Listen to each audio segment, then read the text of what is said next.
Naka nakakulong na nga, meron pang nagagawa o meron pang nalabag di umano, no, na batas sa Pilipinas. Ano po 'yun mga kababayan? Eh yan po, sabi, look, oh, Inquirer at 3 hours or 4 hours ago nung ito po ay binalita. Sabi dito, look, hip-hop artist and composer Omar Baliw, no? Yung nasa kanan daw po ito. Aba, ayan, composer si Sir, oh. Oh. Omar Baliw. No, yung pagkakaano po, yung Omar Baliw, ano lang po yun, screen name po lang yan, malamang mga bossing, no? Nasa kanan, has filed a copyright infringement complaint against senatorial candidate Pastor Apollo si Kibuloy. Naku, na-copyright, maka-copyright pa yata si Pastor Kibuloy, oh. Yung ano, yung Diyos ng mga DDS. Oh, maka-copyright pa yata ang inyong Diyos, no? Bakit? Hip-hop artist, composer Omar Baliw has filed a copyright infringement complaint, no, against senatorial candidate Pastor Apollo C. Kibuloy and SMNI. Pati SMNI, no?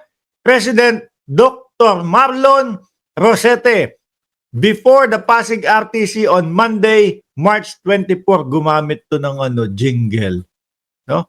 The complaint stems from the unauthorized use of the rapper. So, naku, hindi kayo nagpaalam? Eh, sa mga vloggers po kapag kayo mga... Kasi dito sa vlogging naman ho, mga kababayan, may tinatawag na namang fair use. Yung gagamitin mo yung isang video, pero kailangan re-reactionan mo. Ano po? Doon naman sa mga kantang ganito, kailangan magpapaalam ka doon sa mga composer na gagamitin mo yung kanilang kanta. Pagka hindi naman pumayag, pwede niyong pagkasunduan kung meron kang babayaran sa kanila. Mukhang ito, unauthorized use, no, of the rapper song KNB for Kibuloy's campaign jingle. Pag nanakaw ba ito? No? Tama ba ako? Kapag hindi ka nagpaalam at ginamit mo, pag nanakaw ba yun, mga kababayan? No? The complaint stems from the unauthorized use of the rapper's song KNB for Kibuloy's campaign jingle for his senatorial bid. More details to follow. Nako. Siguro, basta na lang nila ginamit at hindi nila pinaalam. Siguro iniisip nila wala namang magrereklamo dyan. Ano? Sabi ni Kim De Guzman, ano ba totoo? Parang si Ninoy o papalit kay Rizal. Ang gulo nga nila mga boss. No? Siguro na-realize nila yung Rizal magagalit yung taong bayan. No? Kaya Ninoy naman niya yun. Madami din hong magagalit dyan. Mamaya pag-usapan natin yan. Ba't hindi kayo nagpaalam? Gagamit kayo. Di pwede yan. Dami naman kayong arep. Ang laki-laki nung kingdom ni Buloyski. Tapos ganyan ang gagawin.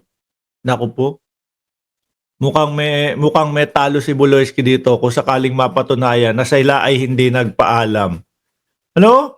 Pwede naman kayong gumawa. Ang dami nyong singer dyan. Panigurado, merong composer dyan sa inyo na hindi nyo na kailangan gumamit ng tunog o gumamit ng kanta ng ibang tao nang hindi nagpapaalam. Huwag ganun. Masama yun. No?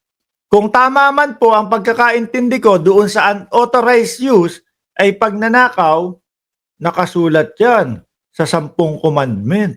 No? Ewan ko lang kung doon sa 17 commandment ni Kibuloy nakasulat dyan o kung bawal. Kasi di ba natandaan nyo mga boss, si Buloyski may 17 o 18 commandment. Kung matatandaan nyo lang ho yun, no? Yun yung 18 utos ni Kibuloy sa gobyerno. Nandoon yung kailangan pag pumunta siya sa Congress paggasolinahan niya o sa Senate.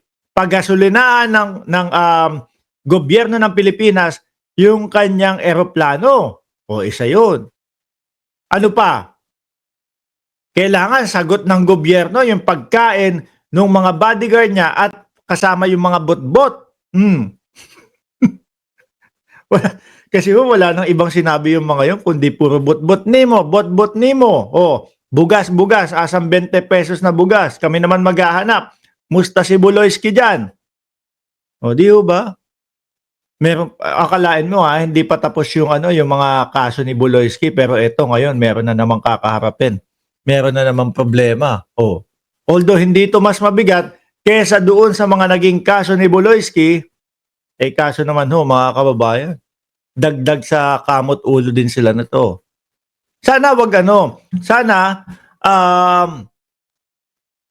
wag magpasindak itong batang ito na composer, Sana kumbaga ilaban niya talaga. Karapatan niya yan Siya nagpakahirap, siya nagpakapuyat, lalo na mga kababayan, yung iba, yung mga nag-uumpisa pa lang, kawawa yung mga gano'n, di ba?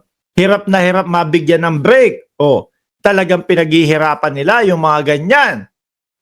Tapos hirap silang ma-discover. Tapos pagka yung medyo nakukuha na nila yung kanilang tugatog, ganito naman ang gagawin, nanakawan di umano ng kanilang obra maestra o musika, mga bossing. Sabi ni Larry Herao, di na yan mauulit kasi ang mahal na PBBM ay matalino.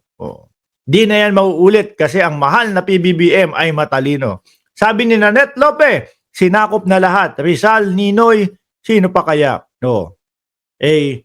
Wag niyong sasabihin si Andres Bonifacio kasi si Andres Bonifacio kay Robin Padilla yun. Eto kaya si Buloyski, ano kaya pangarap nito? Ay, hindi, iba na to si Buloyski No? Hindi na to pabaya-bayani. Hindi na pa Rizal to, hindi na to paninoy-ninoy. Si Buloyski, ibang klase. Dahil si Buloyski, Diyos ang plano, Diyos ang gusto. No? Siya ang may-ari ng sanlibutan. Kaya medyo kakaiba. Kaya siguro, iniisip niya, hindi ko na kailangan magpaalam. O yung grupo nila, hindi na namin kailangan magpaalam. Bakit? Nandito na. Kami ang may-ari ng universe. Ang doorknob ng aming Diyos, o Diyos ng mga DDS, ay diamante.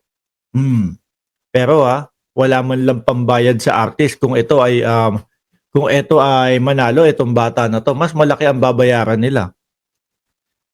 Sabi ni Jojo Eneres, si Duterte ay si Ninoy because hindi ko din alam sa kanila. Baka basta mamaya pag-usapan natin yan. Eto,